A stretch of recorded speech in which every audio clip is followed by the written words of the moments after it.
So I want you to think about investing in a bit of a different way right now.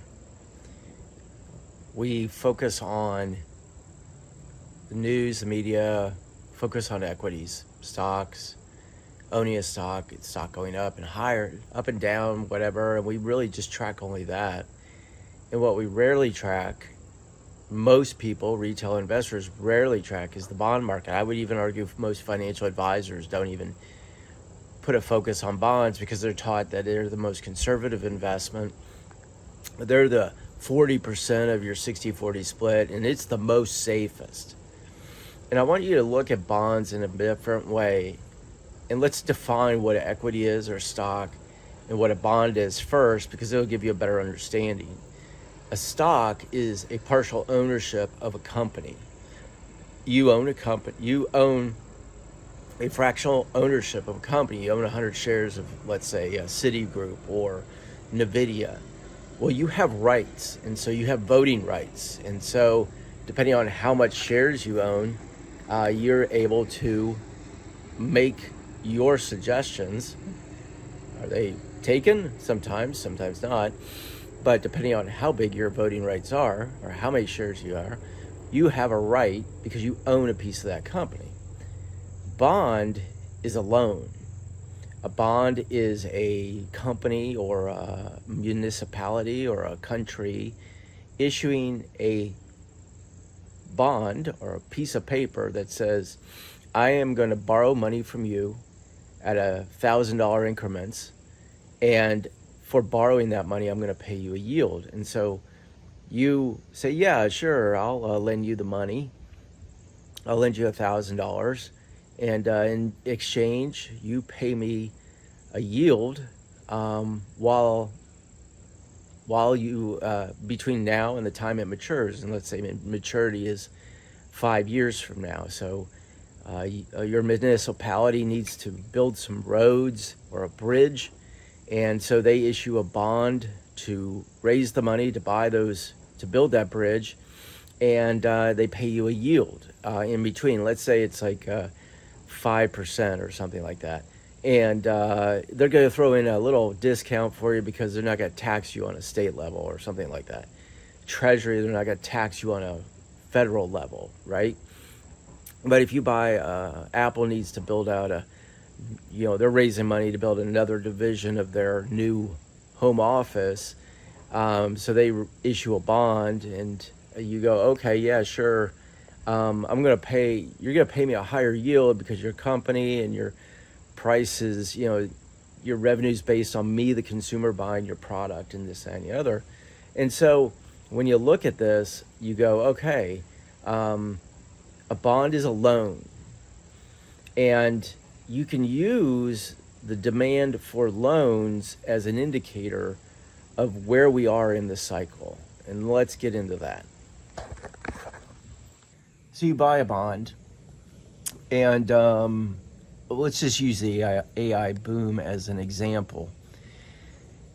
To build out AI, artificial intelligence, and the data centers and all this, 5 years ago, there wasn't a lot of interest in it. There was really a lack of knowledge about it and how it was going to impact the world. But the people who, created this see the vision, right? They see what's going to happen down the road, down there. And so to do it, they need to borrow money. And so they issue bonds to do this. And it's the initial part. So not a lot of people are doing it. They're not issuing.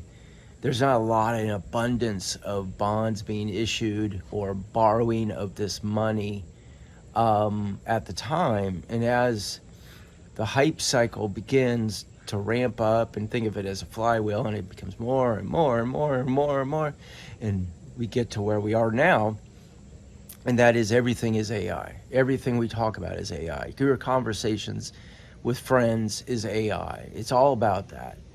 And so as you go up this sort of bell curve, this move higher, think of it as a bell curve. 5 years ago, we were down here. And as the hype becomes the borrowing, the issuing of bonds, the issuing of debt, this, that, and here, you get up here, and then it starts leveling off. And when you think of it, and you hear about the amount of money being borrowed, billions, trillions, supposedly there's like off balance sheet $3 trillion of borrowed money out there by these corporations. You get this ramping up. And think of it, 5 years ago, you didn't know what AI was. And now you know what AI is. Oh, it's going to threaten my job. It's going to take everything away from me. Or I'm going to be able to use it, and I'm going to sit on the beach or on the lake, and I'm going to, in these agents, and AI is going to do all my work, and I'm going to make millions, right? That's where we're at now. And so what you can do is you can use the bond market as the indicator of where we are in this cycle. So right now what's happening is that the Treasury, U.S. Treasury Department, is struggling because to raise money to pay our bills, to service the $40 trillion in debt we have as a country, because they're now having to compete against artificial intelligence over here. And because they're having to compete, they're having to raise their yields. So like the 10-year Treasury is paying 4.736 as of Friday, the 21st of August. That's a lot, whereas a year ago it was in the threes. You go back to the great financial crisis, and afterwards, in 2010, between 13, it was almost, I think, less than 1% or less than 1.5% yield. Okay, so the thing about yields is it's trust. Well, we're now at this point where the 10-year is here. And why is the 10-year U.S. Treasury so important to you? Because your mortgage is based on the 10-year U.S. Treasury. So you have the 10-year U.S. Treasury yield, and then the bank or mortgage lending company adds another 100 to 300 basis points based on your credit quality. And if you have crap credit, you pay a higher yield. Well, it's the same thing with bonds. If I don't believe the U.S.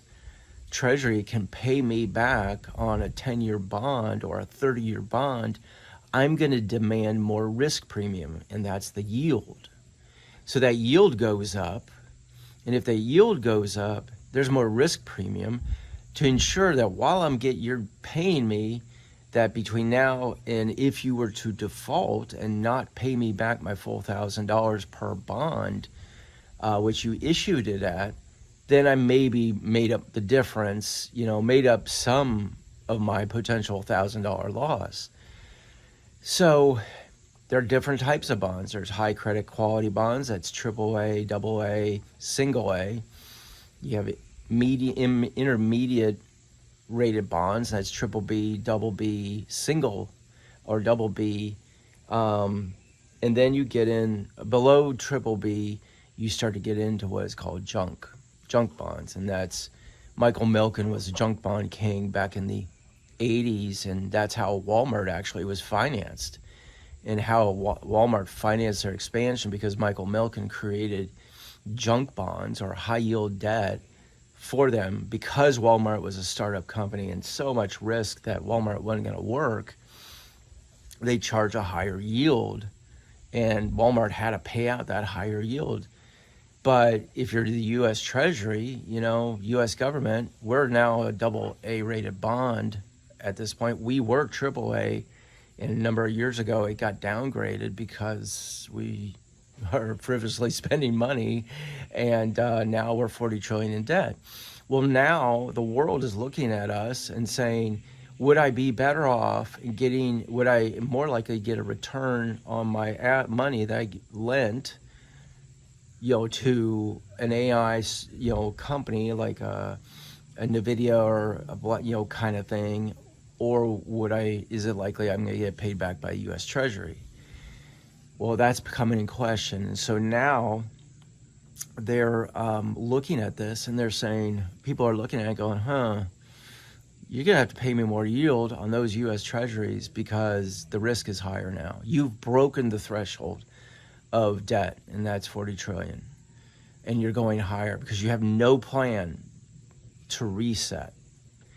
And so the yields are going higher. And as yields go higher, you pay more lending costs. How does that affect you and I? That means we don't go buy new homes, new cars, new products, whatever, because it's too expensive for us to do it. So we just don't. Well, what drives the U.S. economy? What drives U.S. GDP? Consumer spending. So the U.S. Treasury is in like a corner, and they're fighting to get yields down.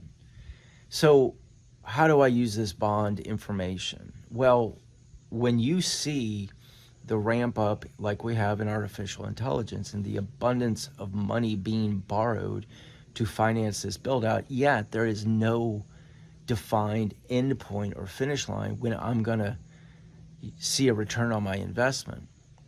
And that's starting to come into question. You can see that by the swap market. The swap market, if you remember back in the great financial crisis, a guy named Michael Burry was going around to all the big institutions and buying swaps on mortgage-backed securities.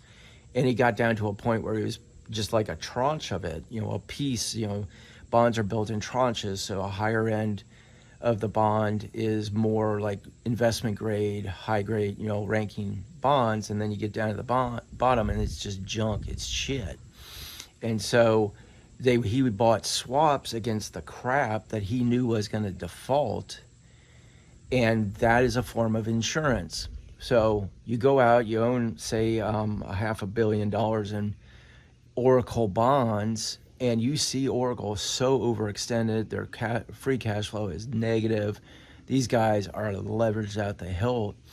You go buy a swap contract on your bond portion of your Oracle bond holdings, and that's a form of insurance. So if they default, the person you bought it from or the company you bought it from pays you that insurance, just like homeowners insurance.